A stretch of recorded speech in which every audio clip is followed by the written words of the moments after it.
好，我们现在来描述一下坐标轴跟坐标面。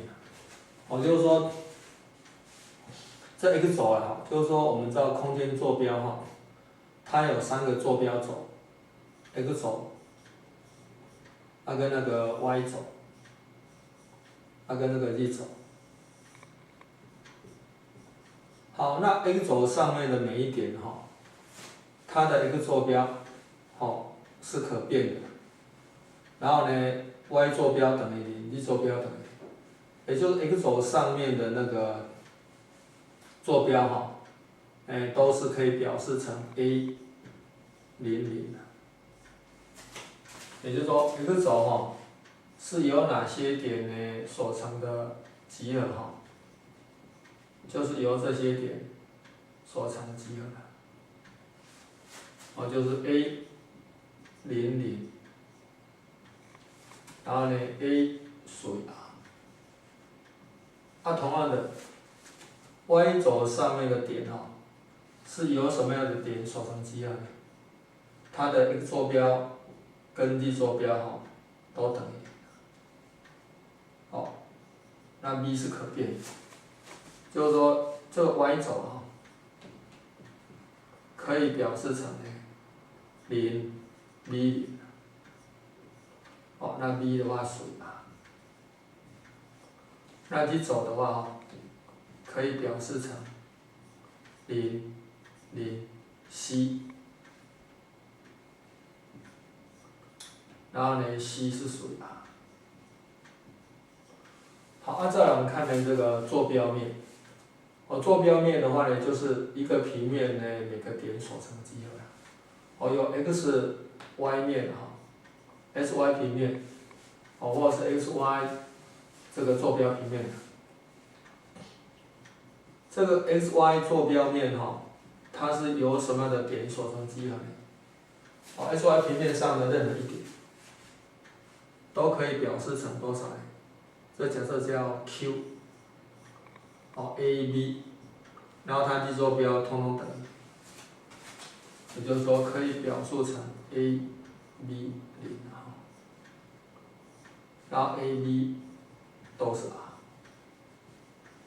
同样道理 ，y z 平面 ，y z 平面上它的那个点，x 坐标都等于 ，x 坐标等于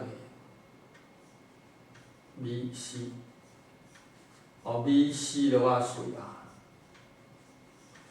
然后这个 s y y z， 在 x z，s z 平面上它的什么呢 ？y 坐标等于，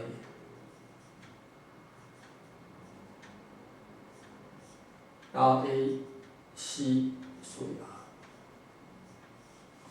好，然后呢，这个3个坐标面像切西瓜一样把空间分成8个部分。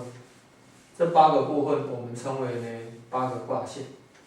那每一个卦线的话它的坐标上面的符号都是一样的。就是说，我们知道空间坐标可以描述成3个变数。就是说这个变数 a， 或者是写成 s y z。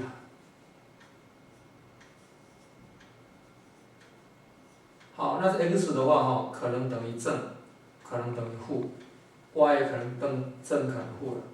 比如说在第一卦线上，它的每一点，它的 x 坐标都是正的 ，y 坐标也是正的 ，z 坐标的话也是正的。好，那么呢，我们知道说这每一个位置它有2种情况，不是正的就是负的。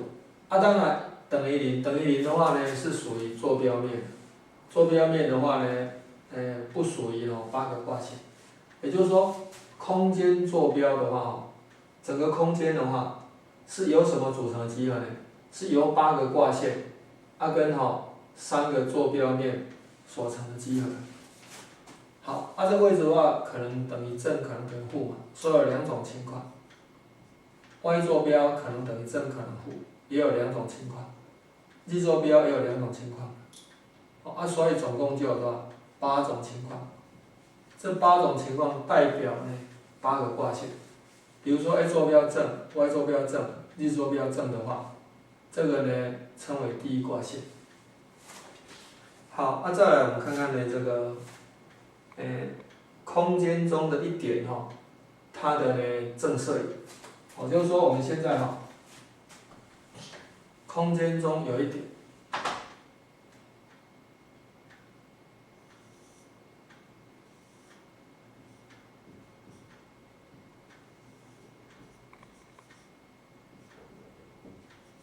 空间中有一点叫 P、A、B、C 好，那么呢，它在什么呢 ？x 轴上面的正射影，之前我们讲过了，你对什么呢 x 轴做垂线得到这一点叫 S 点，它的坐标呢是 A，就是 x 坐标就是 A00嘛，就 P 点如果它的 SYG 的坐标后面是 ABC 的话，那么它在呢 x 轴上面的正射影就是 A00同样的，在 y 轴上面的正射影你给它做垂线，它的这个的焦点，这个焦点的坐标，它 y 坐标就是 B 这是 B， 然后呢，在 z 轴上面的正射影。正射影，这是垂直的，这个的话呢是多少？是这个C。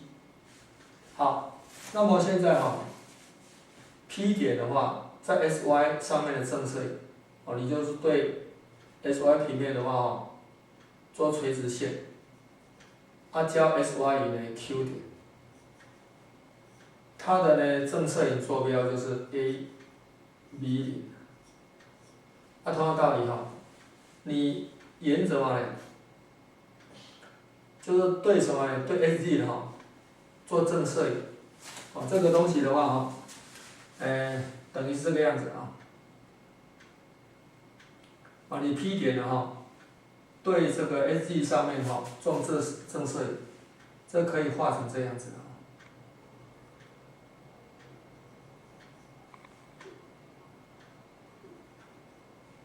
然后的话这个投影到这里来，这个什么呢？这会构成一个什么呢？